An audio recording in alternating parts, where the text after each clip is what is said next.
Welcome to the deep dive.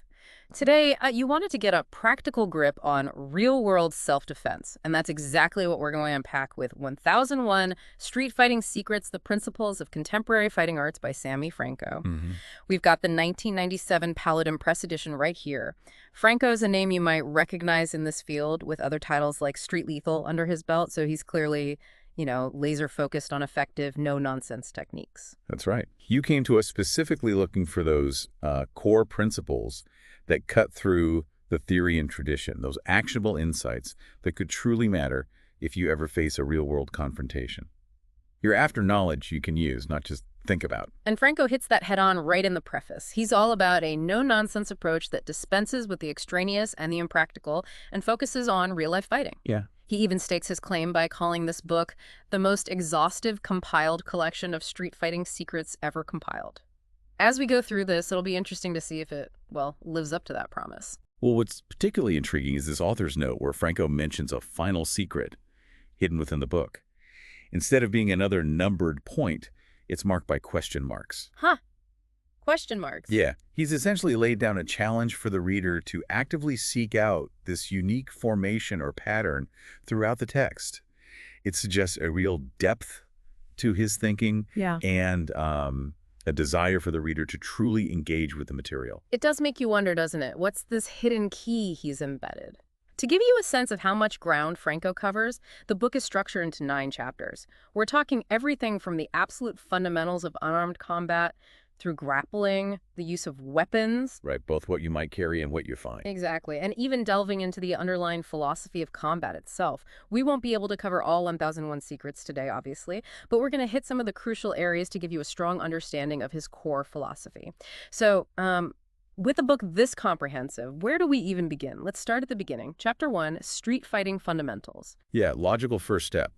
Franco wastes no time in laying out some bedrock principles. One that immediately stands out is don't blink. Now, on the surface, that sounds obvious, maybe a bit simplistic, I don't blink. but he argues it goes much deeper. He emphasizes that even a reflexive blink can create a window of vulnerability. Maintaining that constant awareness is absolutely critical. He also stresses the fundamental importance of proper breathing and staying relaxed, even when adrenaline is pumping. Okay, let's dig into this don't blink idea a bit more. It's not just about physically keeping your eyelids open, right? It's about training yourself to override that natural flinch response. Exactly. Franco suggests that in the face of a sudden threat, like a punch coming your way, for example, that split-second blink can give your opponent a crucial opening.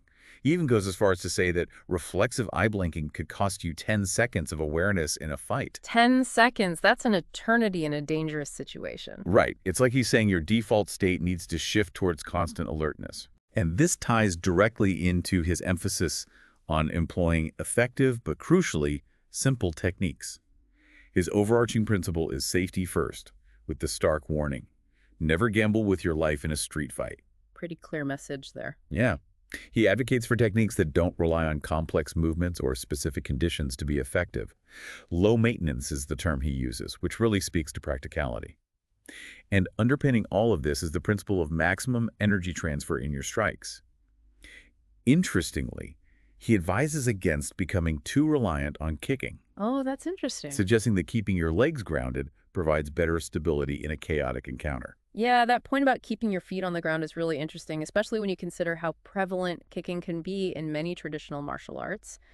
It sounds like Franco's making a clear distinction between, the controlled environment of a dojo and the unpredictable nature of a street fight. Definitely. Prioritizing stability and raw power over potentially riskier, more elaborate techniques. Right. Now, he also dedicates significant attention to punching techniques, which, for most people, is the first thing that comes to mind when thinking about self-defense, isn't it? Yes, he goes into quite a bit of detail about forming a proper fist, which is something many people might not think twice about.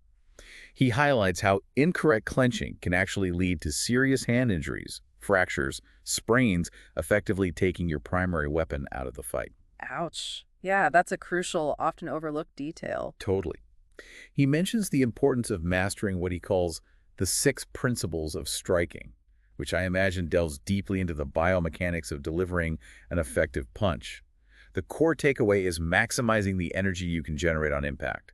ensuring you tighten your fist at the precise moment of contact, Okay. and avoiding common errors that diminish power and increase the risk of injury, like bending your wrist or striking with the wrong knuckles.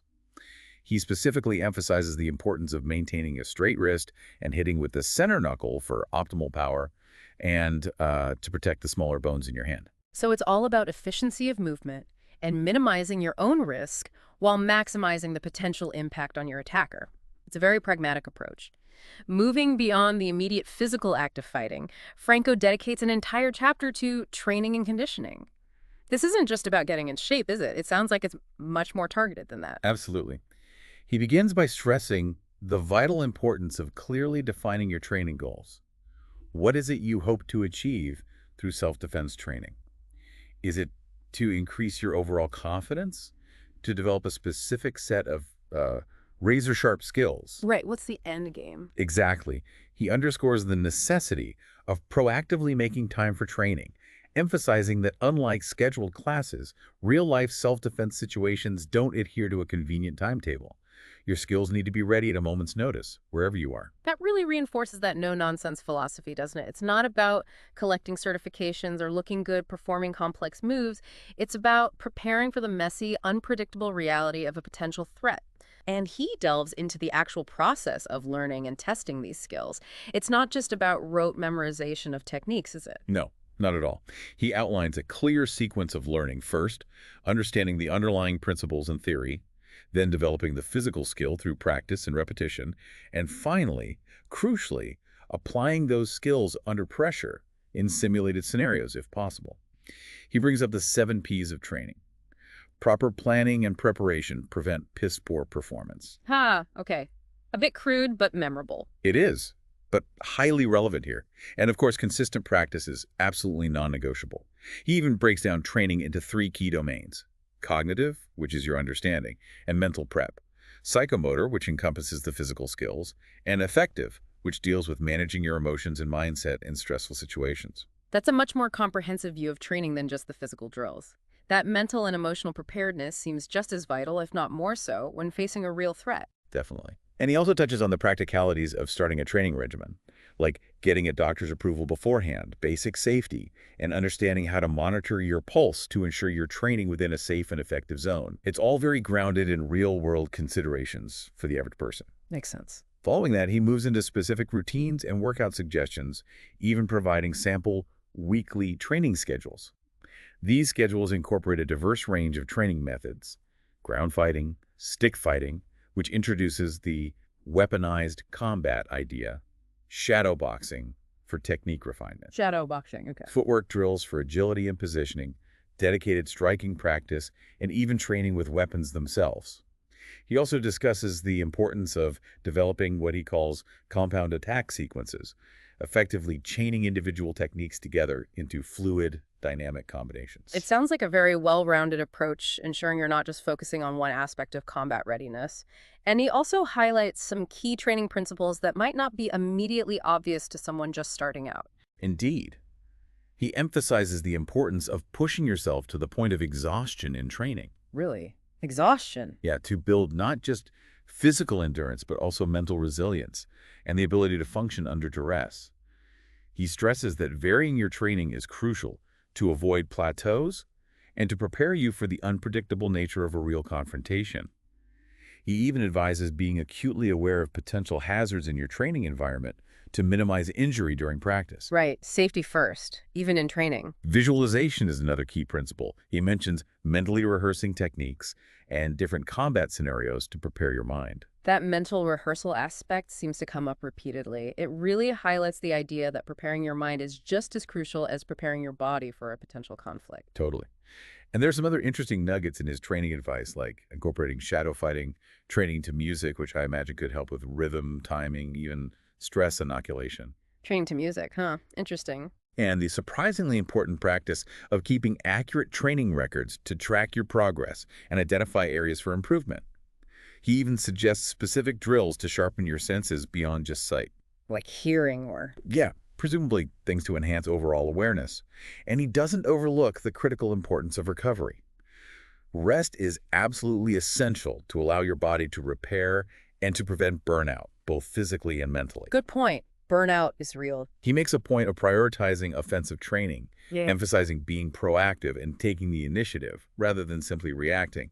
And this is a particularly fascinating technique he recommends, occasionally closing your eyes during training exercises. Closing your eyes. Why? To significantly enhance your kinesthetic learning, your body's ability to sense its position, movement, and force, without relying on visual cues. Wow, that's a really insightful technique. It forces you to rely on that internal sense of where your body is in space, which could be absolutely vital in a chaotic, low light, or close quarters confrontation where you might not have a clear visual field. Exactly.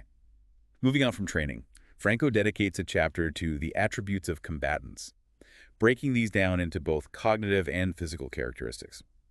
Let's start by exploring the mental side of what makes someone effective in a real fight. Okay, cognitive attributes. What's key there? Under cognitive attributes, Franco emphasizes the need to be well-rounded, possessing not just physical skills but also sound judgment and a heightened level of awareness. Being decisive is absolutely critical. Hesitation in a dangerous situation can have serious consequences. Yeah, freezing up is bad news. Right. He stresses being highly perceptive of your surroundings, constantly scanning and paying attention to details and potential threats. Intuition also plays a significant role, developing that gut feeling about people and situations that can often serve as an early warning sign. So it's about cultivating a certain mental acuity, a state of heightened awareness, combined with the ability to make rapid, effective decisions under immense pressure. And he also mentions mastering distancing, which, from a tactical perspective, makes perfect sense in a fight. Absolutely. Controlling the range at which an engagement takes place can give you a tremendous advantage, dictating the types of attacks your opponent can launch and the time you have to react. Hmm. He also discusses the attribute of being insensitive to pain, which isn't about ignoring serious injury, but rather having the mental fortitude to push through discomfort and not be psychologically debilitated by minor pain or the fear of it. Okay, mental toughness. And this is a stark, but perhaps necessary attribute he highlights: the importance of being vicious when the situation demands it, and developing fortitude, that deep inner resilience and mental toughness that allows you to persevere even in the face of adversity. That mental shift, that willingness to be decisive and even ruthless if your life is in danger, seems like a fundamental element of real-world self-defense that goes far beyond just the mastery of physical techniques. Now, what about the key physical attributes that Franco believes are essential for a street fighter? Courage, perhaps unsurprisingly, tops that list. He also emphasizes the importance of maintaining a healthy suspicion of strangers, a sensible level of caution when interacting with unfamiliar individuals in potentially risky environments. Not paranoia, but caution. Exactly. And he stresses the need to speed it up, actively working to increase your overall speed and reaction time. Flexibility and a strong sense of balance are crucial for effective movement, generating power and avoiding being easily taken down. And mirroring the cognitive side, he again mentions a tolerance for pain as a key physical attribute, the ability to keep functioning effectively even when injured. So it's a potent combination of targeted physical conditioning, unwavering mental toughness, and a proactive, aware mindset. Now let's move into the realm of tactics and strategy. This is where the rubber really meets the road, isn't it? How you apply all this stuff. Exactly. Franco begins with general tactics, which are essentially proactive measures you can take in your daily life to either avoid potentially dangerous situations altogether or mitigate the risks. This includes consistently maintaining high awareness, making direct eye contact with potential threats, sometimes a deterrent, Right, showing you see them. and even something as simple as crossing the street to avoid walking near a suspicious individual or group. Those are the kinds of seemingly small, everyday awareness habits that might seem almost too simple, but they could potentially make a monumental difference in preventing a confrontation from ever escalating. He also mentions turning wide around corners. Increases your field of vision. And even the sobering advice of mentally preparing yourself for a kidnapping scenario. It is sobering, but it underscores the level of preparedness Franco advocates. He also stresses being aware at all times, knowing how to verbally handle a troublemaker attempting de-escalation and projecting an image of strength and confidence, which can make you a less appealing target. The don't mess with me vibe. Sort of. He advises being cautious of bystanders, avoiding dangerous shortcuts, and actively using your environment, identifying escape routes or potential improvised weapons. That idea of using your environment is key, isn't it? Being aware of potential obstacles for cover or escape, or even objects that could be used as weapons. He also mentions moving cautiously in dark environments and parking strategically. It's all about minimizing risk. And some of his tactical advice is surprisingly specific, like not retaliating immediately if confronted, taking a moment to assess, habitually checking mirrors, even when not driving, not tailgating, which seems unrelated but maybe relevant in certain threat scenarios. Huh. It's about extending that heightened awareness beyond just the immediate physical threat to encompass your broader surroundings, building layers of safety into daily life. Now, he also touches on an area you might not immediately connect with self-defense, clothing and grooming, really. Yes, Franco advises wearing clothing that is comfortable and allows for a full range of motion. Restrictive clothing can significantly hinder your ability to react quickly. Makes sense. Can't fight well in tight jeans. Right. He also recommends keeping your hair relatively short, as long hair can provide an assailant with something to grab and control you with. It's all about eliminating potential disadvantages. Practical considerations, easily overlooked. And then he moves into the absolutely critical aspect of assessment, accurately understanding the threat. Tactical assessment is vital. It involves constantly evaluating potential threats, understanding your environment, recognizing dangers.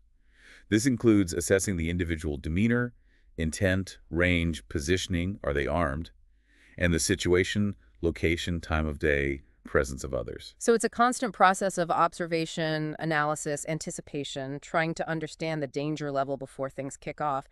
And what about actively trying to avoid a physical confrontation? Franco covers de-escalation tactics, doesn't he? Yes, he provides practical advice. He suggests employing deceptive histrionics, acting in a way to diffuse the situation without projecting weakness. He strongly advises against physically touching a hostile person, as that can easily escalate things. Yeah, don't poke the bear. Exactly. And maintaining a clear intent. Your primary goal is to avoid a fight. That makes perfect sense. You want to project a desire to avoid conflict without appearing vulnerable. And he also cautions against a common mistake: never completely dropping your hands to your sides. Right. Keeping your hands up in a neutral, non-threatening posture allows you to maintain protection and be ready to react. He also stresses being congruent in your verbal and nonverbal communication. Words and body language should match. And finally, avoid unnecessarily dishonoring your adversary, as this can just provoke them more. So it's a delicate balance of careful communication and controlled body language to try and diffuse things without appearing weak or overly confrontational. If, unfortunately, de-escalation fails, Franco then moves on to offensive tactics. What are his fundamentals there? The principle of surprise is absolutely fundamental. Franco emphasizes not telegraphing your attacks, no warning. Understanding your own reaction dynamics, how quickly you can perceive and execute. And a crucial point: always strive to strike before you are controlled. Don't wait for a grab or hold, act first. Seize the initiative. And he outlines a core tactical principle: delivering your closest weapon to the assailant's closest target. That's all about speed and efficiency, isn't it? Precisely. The goal is to end the confrontation rapidly and decisively. Franco advises against relying on the single strike knockout idea, the Hollywood myth. Right. Fights aren't usually one punch. He also cautions against using immobilization tactics in a chaotic street environment where other threats might be present or where you might be vulnerable on the ground. So swift, decisive action, targeting vulnerable areas, aiming to resolve it quickly. Now, in the unpredictable reality of a street encounter, you won't always have your preferred weapon. Franco addresses makeshift weapons, doesn't he? He does. He touches upon a hierarchy of weapons, starting with your natural body weapons, hands, feet, elbows, knees, and then progressing to improvised weapons, everyday objects used for defense. The underlying principle is leveraging any available resource. Cultivating a resourceful mindset, seeing potential tools everywhere. Finally, Franco includes a section on the often overlooked but vital topic of dealing with the police after a street fight. That's something many might not consider in the moment. Critically important. Franco advises using rest-jest statements when speaking to law enforcement. Calm, assertive statements, cooperating without admitting guilt or volunteering too much. Know your legal rights. Remember, police can approach you. Good advice. Also, physically check yourself for injuries afterward, even if you don't feel hurt. Adrenaline masks pain. And perhaps surprisingly, he strongly recommends preparing for the possibility of a legal battle following a self-defense encounter. That's incredibly practical. Surviving the fight might just be step one. Legal ramifications can follow. So we've covered a tremendous amount here, from foundations, training, mindset, tactics, even the aftermath. For you, the learner, I hope this has provided a truly valuable overview of Sammy Franco's 1001 Street Fighting Secrets. Absolutely. You now have a much clearer understanding of Franco's emphasis on a proactive mindset, the necessity of consistent, varied training beyond traditional arts, cultivating essential attributes, and practical tactics for navigating danger and de-escalation. The theme is real-world applicability, stripping away complexity. And let's not forget that intriguing final secret, marked by those question marks. Franco's challenge to you, the reader, to actively search for a hidden pattern highlights his belief that true mastery comes from deep engagement, looking beyond the obvious, thinking critically. It encourages a more analytical approach. Which raises a crucial question for you to consider.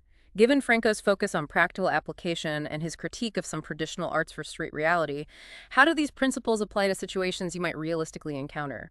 And how does this no-nonsense approach resonate with your desire for quick yet thorough knowledge? Definitely some powerful food for thought. And please remember, this deep dive has only scratched the surface of this incredibly detailed book. Each chapter has more specific techniques, strategies, insights. You might find it beneficial to delve deeper into grappling, weapons, or the philosophical underpinnings in Chapter 9. Right, there's a glossary, suggested reading, lots more resources in the book itself. And as always, the journey of becoming truly well-informed is continuous. We sincerely hope this deep dive has provided valuable insights and ignited your curiosity. Are there other areas within this book or related self-defense topics you might be interested in exploring in future deep dives? Your feedback helps guide us.